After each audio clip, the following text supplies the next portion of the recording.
I was walking with my wife in Philadelphia, and we hadn't gone more than 4 or 5 blocks when we both had the same observation. We had walked by a lot of businesses, and it seemed that there were 2 types.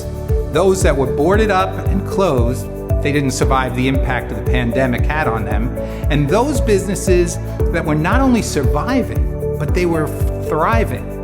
Companies taking advantage of the pent-up demand in the marketplace, and there were help-wanted signs everywhere. And I started to think, why did some companies survive while others didn't? Well, nobody could have predicted a pandemic. It was a unique situation is an answer that you most likely would hear. But the pandemic, although it had tragic consequences for so many people, and although that was unique, we have seen these types of economic impact before. I'm Ken Sher, and I'm a leadership coach. In the year 2000, when there was the tech bubble, the economy was humming along, and then pop, the bubble burst, and there was a lot of economic suffering. And in 2007, when the housing bubble was happening and buying real estate was a great investment, until pop, that bubble burst, and we went into the Great Recession.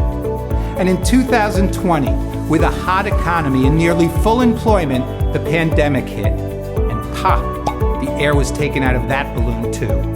The impact on business and the economy are very similar to the other 2 situations. So how do you ensure that your company survives whatever comes next? Well, Wayne Calloway is a former chairman of Pepsico, credited with turning the company around. And he said, "I'll bet most of the companies that are in life or death battles got into that kind of trouble because they didn't pay enough attention to developing their leaders."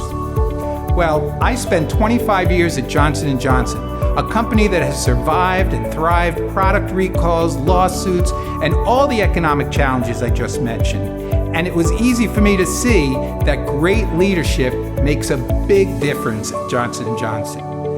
They have based their leadership development on the J&J Credo, which serves to develop trust with all stakeholders.